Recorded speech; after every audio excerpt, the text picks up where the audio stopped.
Hey everybody, it's Rob here. It's been a few days. There's a lot of Diablo updates here. Diablo 4 is getting a new server. There's a new announcement here from Brent Gibson, the game director. We also had the talk here, Rex, with the interviews for Season 11. So we have a summary for the dev interview, all the updates about the new server and the new server slam happening in China for Diablo 4 this week on November 7th. We have a bunch of these updates.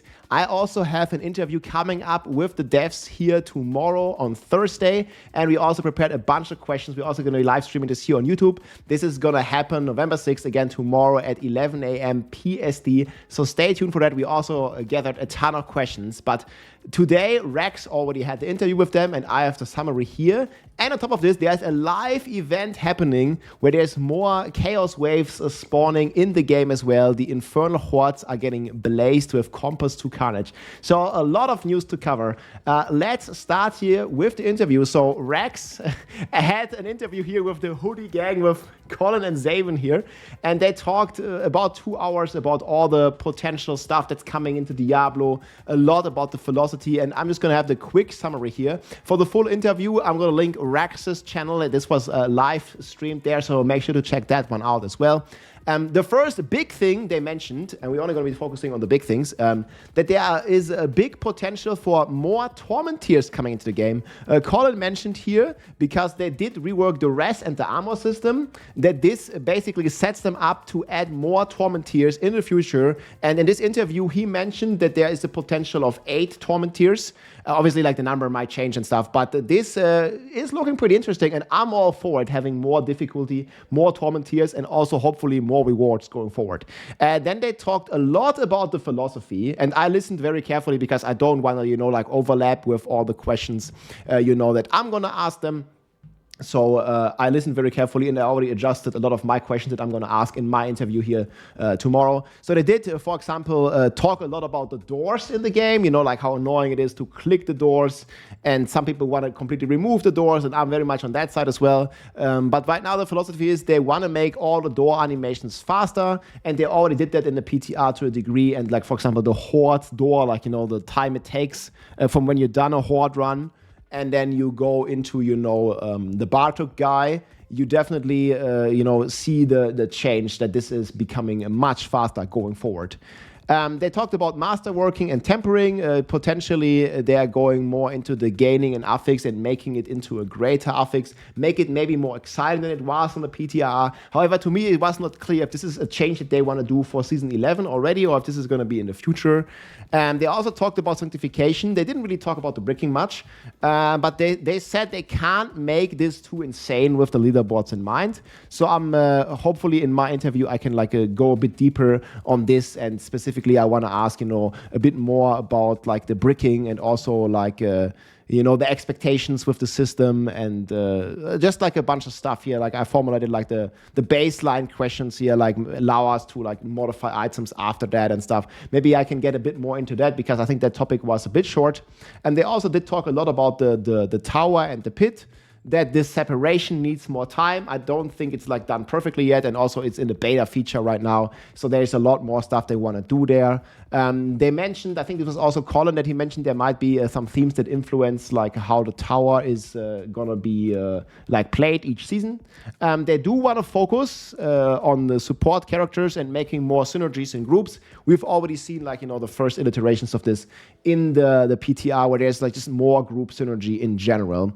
And the pit and the tower, they will unlock each other, and they will also unlock itself. So this is an update from the PTR. If you clear a tower, it's also going to unlock the next tower tier.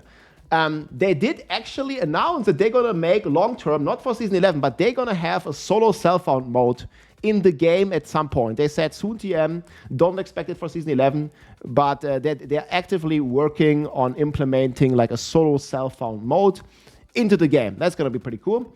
Then we have a topic that was discussed for quite a long time. I also read this a lot in the forums, that Diablo 4 is basically becoming like Diablo 3 or Diablo 3 3.5. And they didn't really see it that way, because they are inspired by any good game, any good features. And I think this is the right way to do it. So if they see a feature that works well, and I'm just making this example, for example, the Valorb in PoE, And then they are bringing sanctification with an own twist into Diablo 4. I think like if it's like a great feature, I think that's cool no matter where it comes from, right? Because PoE also does the same thing. They took a lot of features from Diablo 2 and brought them into PoE, right? They said this in an interview many times, and I think that's exactly how competition should work, right? Like you just make each other's product better, and in the end, it's great for us gamers if they all take inspirations from fan favorite systems or from systems that work very well in other games. So the goal is not to make it the Diablo 3.5. Diablo 4 is a big team, and they're working on a lot of stuff. They're cooking, and I mean, I was there in August. Like there is a ton of people working on the game, and I think the future looks pretty bright. Then also they talked about season challenges because people were memeing a lot on the boss powers, and the powers were getting too repetitive. So they want to bring some stuff, maybe in like a bit weaker form from the season into the base game, and just a lot of the times the season themes, they were too impactful to become core game mechanics. And I probably want to drill on this in my interview as well. Hopefully we can get at least some cool part of the chaos powers or some of the chaos powers back into the game. I was looking, and they didn't say this, but I'm going to ask this question in my interview about, for example, the savagery power here from the Raven Druid, making it into an aspect or in a unique to keep the one-button Raven Druid fun, or have some of the other stuff that was cool, like Chaos Rifts or something, as part of the core game. Because I agree with the devs, because they said, for example, if they want to bring back the Chaos armor itself, I think that would be very hard to balance, because you're basically going to have to redefine what the defensive aspect is at that point. And I understand how that's a big challenge and probably not feasible. They also talked about class balance in general. There's definitely going to be a power creep reduction, and the numbers are coming a bit down. They're definitely going to be staying true to that, and I'm probably going to dig on that a little bit in my interview as well. I want to know if they have a balanced tier or a goal that a build or a new build or reworked build should clear. Is it a certain pit or a certain tower level? And if yes, how high would that be? So I'm hoping to get an answer to that. I think that would be pretty cool as well, to just kind of know what the balance goal is. Is it pit 90? Is it pit 100? Is it pit 80? I think that's going to be very interesting to dig a bit deeper there. Rex also talked with them about endgame plans. They do not plan to do more raid content, and they want to focus on content basically that you can also do solo, which I think is a big W. And they also revealed that they have major updates coming to the skill tree. They couldn't really talk about any details yet, but we can stay tuned for major changes in the skill tree, as the Diablo skill tree has been criticized a lot about being too simplistic. And an extension of this, maybe make the tree grow bigger or whatever, right? I think that would be pretty cool. They also talked about more focus on dopamine drops in terms of itemization and getting mythics and stuff. And I think it was brought up that they should have a big impact, and we need more of this for sure. They also talked about more crafting support in the future. They also looking into options to make gray and blue items useful. I think that'd be cool. They didn't really say anything concrete about this. Again, there was a lot of philosophy talk in this interview. And then also they're actively looking into loot filters and stash space, but nothing to announce yet. 2026 Diablo 4 roadmap is coming at some point. The expansion is good, and then in the end, it turned into a bit more of sarcasm. They basically discussed the cow level, and the cow level obviously doesn't exist, guys. Everybody knows that. Diablo is not in Diablo 4 right now. He's basically busy. And when they're being asked about the potential or a potential new class, the Necromancer already has a shield, LOL, which I think was a great answer, because obviously they can't talk specifics on what the new class is going to be or whatever, right? They just can't answer these lines of questioning, guys. And I'm not going to try even to answer this kind of questions, but I have, again, my interview coming up here tomorrow. I hope you tune in. We're going to be live on Twitch and on YouTube, November 6th, 11 a.m. PST, 8 p.m. CET. Adam also posted this. I think there's also going to be an interview today here with Do Q in Korea. I'm not sure. Maybe we're going to learn some more stuff even today. If I learn some stuff, or let me know in the comments if you hear something. If I learn some stuff, I might make another update video on this.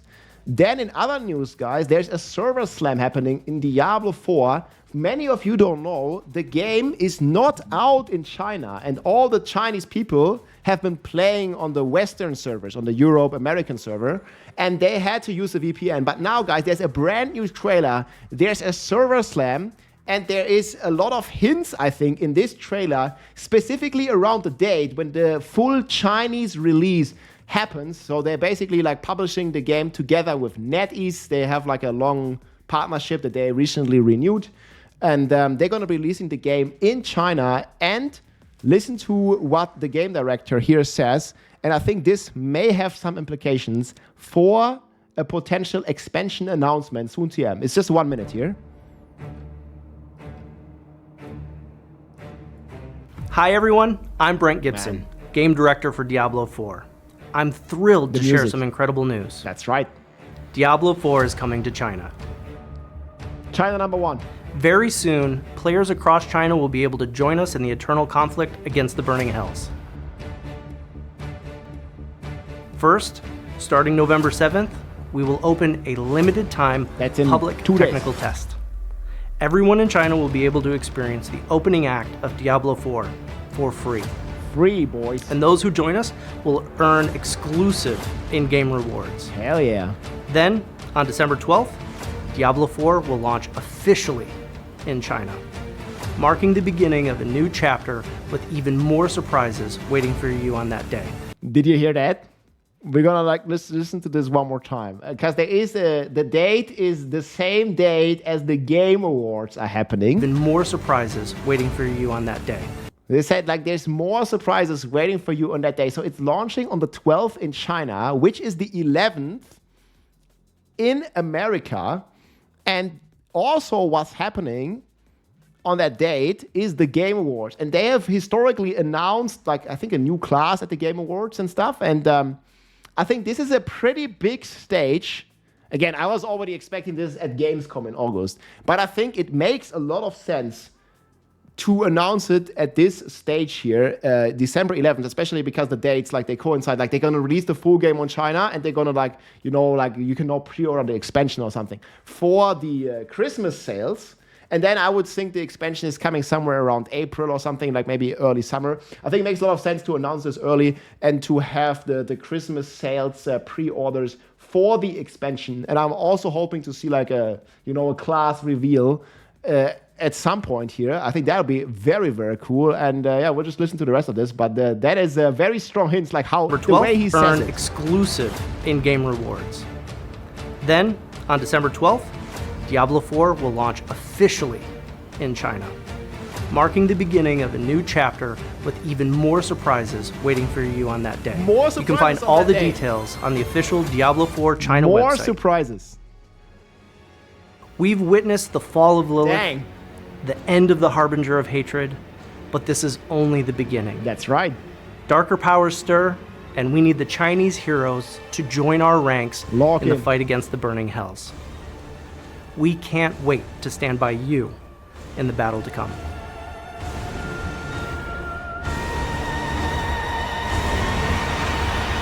Yeah, that's a fire trailer. This was posted only on Bilibili, guys, but they have a full like website here with all the stuff, and there's also like some hints here at some of the cosmetics that you can win when you sign up and stuff. But yeah, they have this server slam similar to how we had it in the West here in 2 days, November 7th, and then on the 12th of December, guys. And I don't know if this is a coincidence or not, but the Game Awards is basically, it's on the same day if you account for the time, the different time zones.